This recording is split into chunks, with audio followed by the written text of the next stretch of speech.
Welcome to lesson 28 for beginning fencing. Today we're going to be talking about the saber. And after you view this, again, you've got some drill things that you can do on a second video. And I think there's another video that further explains or reinforces what we're going to talk about, the saber. Saber is the only weapon where you can hit with the blade. And in electric saber, any portion of the blade will score. But generally, saber fencers like to think of it as it's a real sword, so you would hit with the front of the blade, which would be the sharp point. You can use the point, but most real saber fencers rarely do that. It's just not considered as cool. So they do mainly cuts. Target area is above the waist. Remember, this was a cavalry weapon, and you would not want to hit low because you might hit the horse. In electric saber, your two hands are not covered by the metal vest that helps with the scoring. So if you're fencing dry, technically your two hands are still target. If you're fencing electrically, they aren't.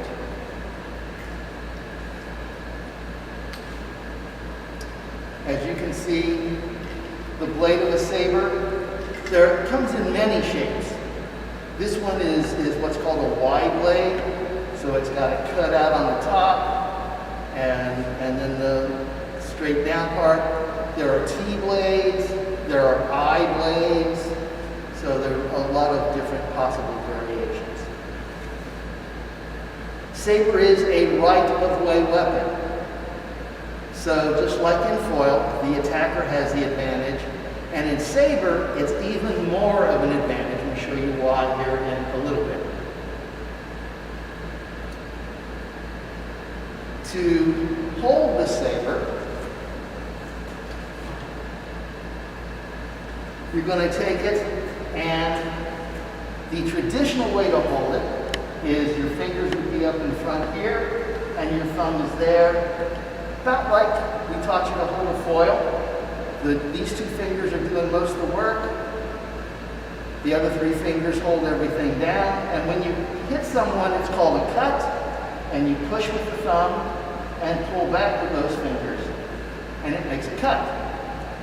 Modern saber fencers want the extra inch and a half of reach that they can get by holding the saber at the back. So they hold it here, and the cut is still done the same way.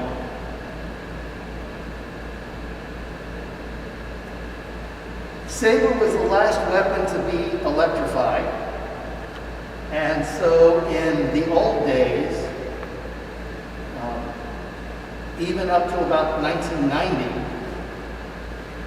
the saber matches were done, like we've explained how you do foil matches without electrical equipment, with 4 judges.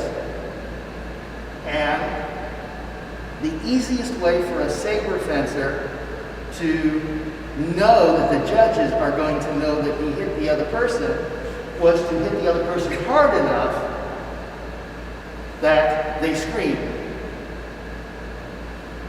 No doubt, right? If you hit them, they don't say anything. Maybe the ref and the judges don't see it.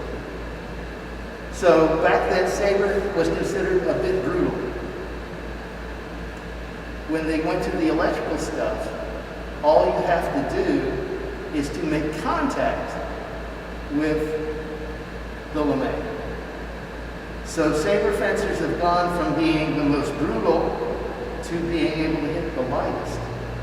And sometimes in a saber match, you will see something go off, and the person will go, I didn't even feel it. It just brushed the lame, and that was good enough.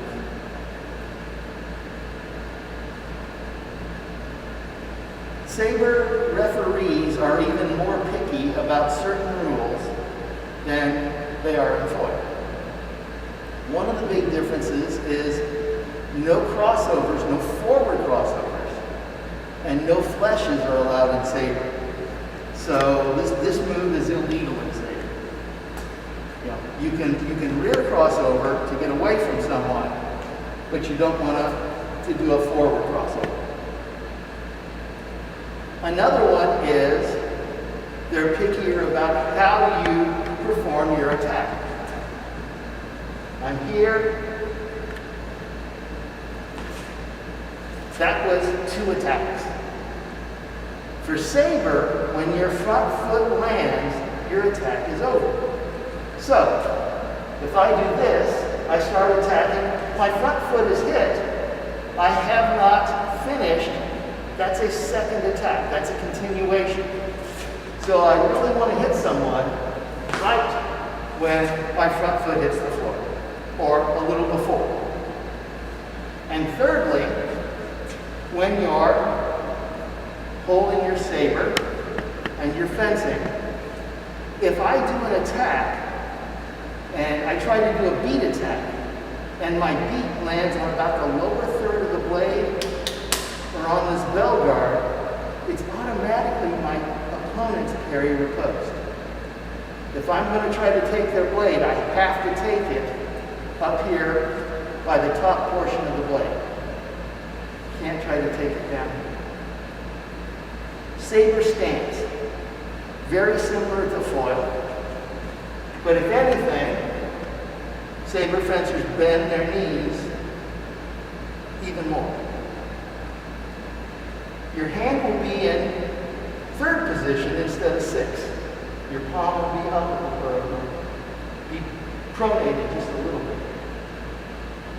And your tip will be out toward your opponent. Your back arm generally just out of the way. And you're here.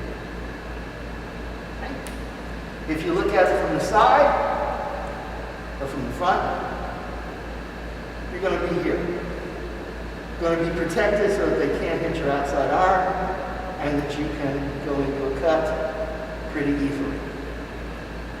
Saber fencers are the fastest fencers going. You know, speed is what kills in saber. Height in epee, speed in saber.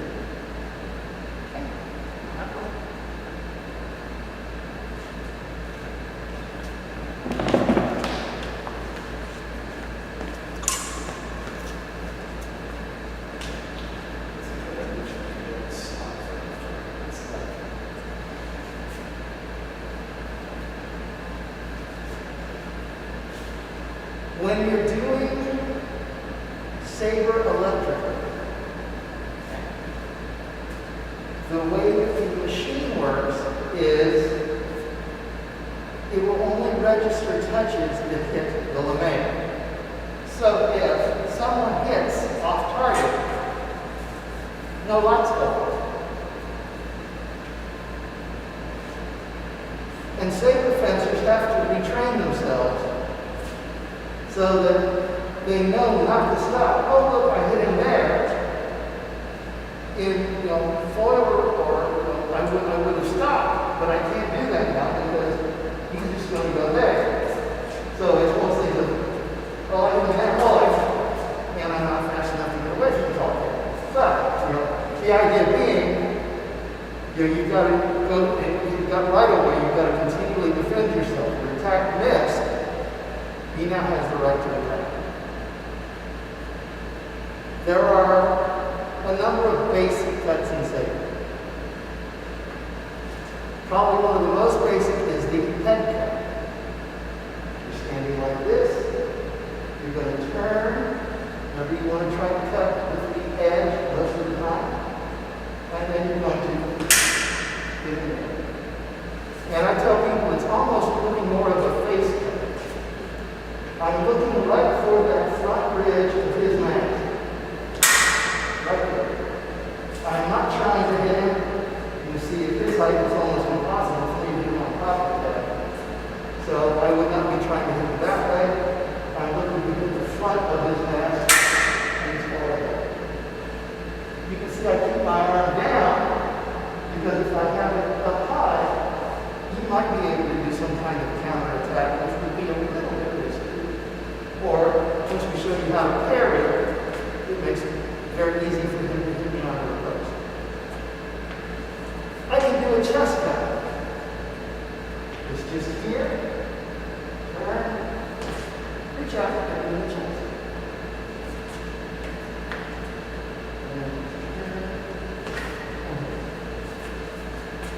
I can do a flank cut.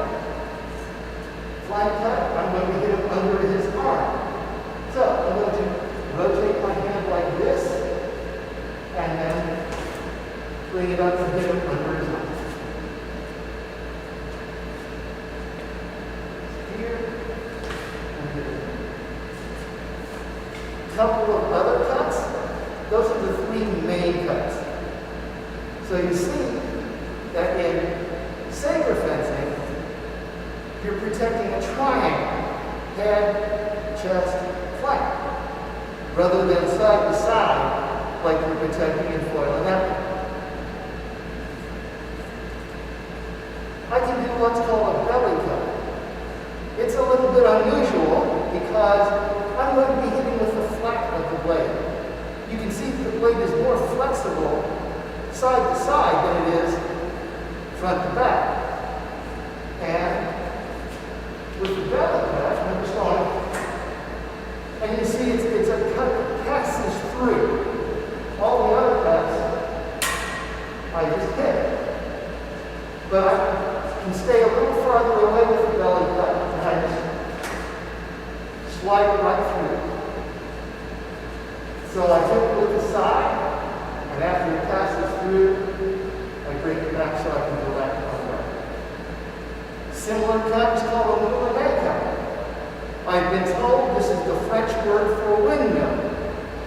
And so I'm basically doing a cut just straight down, sort of diagonal like a windmill blade might be. Like this. I can do a few other things.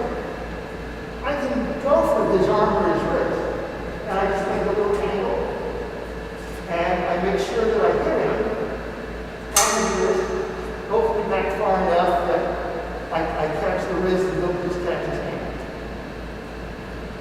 Can do a point attack, but again, especially as an attack, it's very rarely left. You will see saber fencers maybe go with a point in line. Okay? So, now that we've done the attacks, we have to have parries. Simplest one, at least if you've learned foil, is to protect against the chest cut. It's just a parry forward, just about exactly like a foil parry forward. And the difference between parrying in saber and foil is, in foil, you go more to meet the sword and block it. In saber, you're going to set up where you're going to be protected and let the other person run their sword into your sword. You're not necessarily trying to push it out of the way for reasons we'll show you in a second. So, if I attack Will with the chest cut, he'll parry forward, and he will probably do a riposte to my head.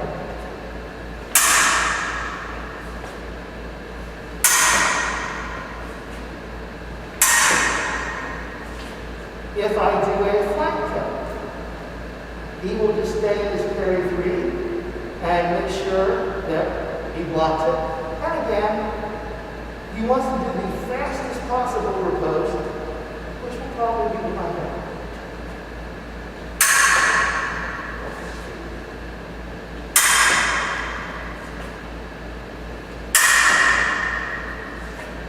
The one that's tricky is the head parry. So, when someone does a head parry, you tend to roll into this neutral position and make sure that they have committed to attacking your head before you block it. And probably riposte to the flank. So I go for a head cut. I will block it. And remember I said you don't want to bring your hand up too much. If I bring my hand up too high, once he parries it, he can riposte my arm. much faster, almost impossible for me to block that, which is the reason you keep your arm down. Oh, look, my arm's in a good spot. I may be able to do my own post and get him back. Now, as we said, in saber fencing, the attacker has even a more significant advantage than they do in forward. And the reason for this has to do with that triangle versus side to side. If I was attacking Will like this was a foil, he carries, I might attack that side. Right? He knows he's going to carry left or right. He's got a 50-50 chance, even if he was blindfolded and just guessing, he should be able to catch my blade 50% of the time. If I try to get fancy and I'll do a feint disengage, he knows, oh, I tried to carry, the blade wasn't there. Guess where it's got to be? Probably back over here. So it's easy to stop those things. On the other hand, in saber,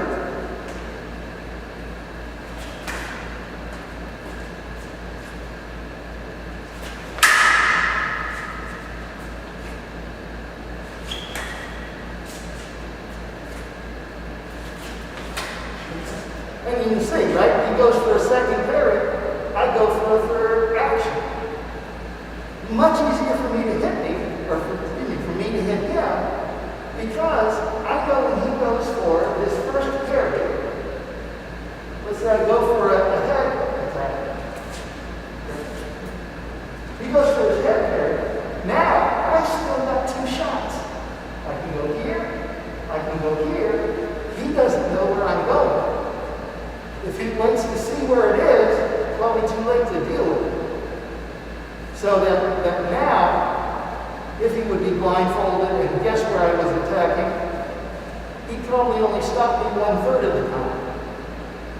And at that point, I'm going to be winning 2 points for every one that he wins. I want to be the attacker. It's much harder to defend. Because sabers are so flexible, they don't have as many taking the blade moves as foil and headblade have. It's just harder to get real control and stay on control of what the person's doing and force your way in. On the other hand, they have a ton of varieties of beat attacks. So, guard. You can just do a regular beat attack. Remember, I've got to get up over the top of the blade. I just do my beat, and I finish.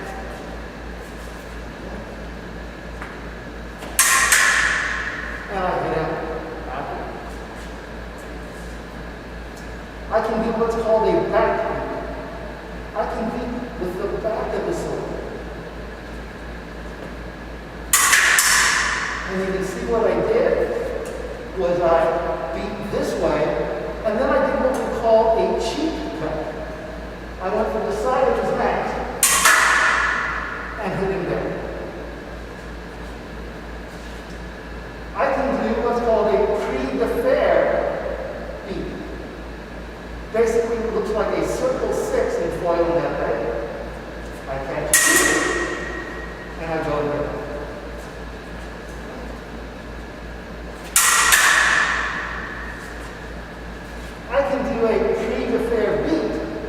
But then cut with the back of the blade. And do a cheek cut to the other side of his face. And I can do a beat. It's called the flying beat. It's basically and hit him like that. When it comes to saber strategy, saber is almost two games. There's the game that happens when the referee says fence, and then there's a second game if nobody scores a point, or if there's no touches off of that first move. So, we're probably just a hair close, but I'll say ready, fence. We'll see what happens. Ready, fence. Okay, so you can see, Will blasted right off the line. I started to go forward, but behind what he's doing, referee's going to say his attack.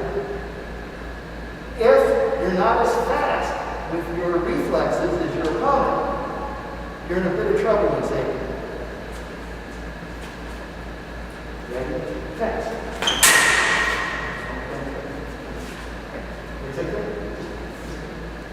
Ready? Fence. And you see that time, we both went. We both started about the same. We both hit.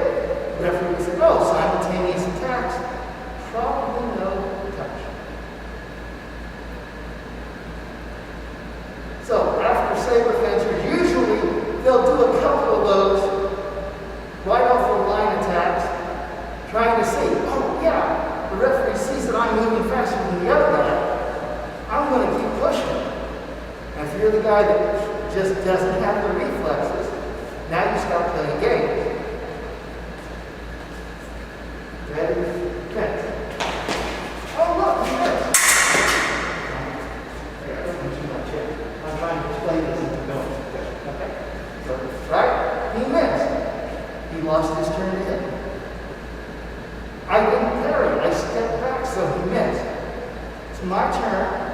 I can go forward. Fence. I didn't think I was going. Now I start going forward. And oh, I didn't attack. My point, because it was my turn to hit. I can do something different. Ready? Fence. I parried. I reposted. So instead of trying to do attack with him, I let his attack happen first. I blocked it. I hit it. Now, we don't have a lot of room here. What a real Sabre fencer would do, if he does that attack, he would now be bailing out real fast. Okay, now he's probably almost out of your picture. I still have the right of way. Right? I can start moving forward as he moves back and that's oh look. And come up and do some attack finally. I got the right of way. I don't have to go after him immediately. I can take a little more time and try to do what they call build an attack. He bails out of the way. He's younger and faster than I am. She ain't going faster. So I'm just going to try to back him down to where he can't keep running away. And then maybe launch him.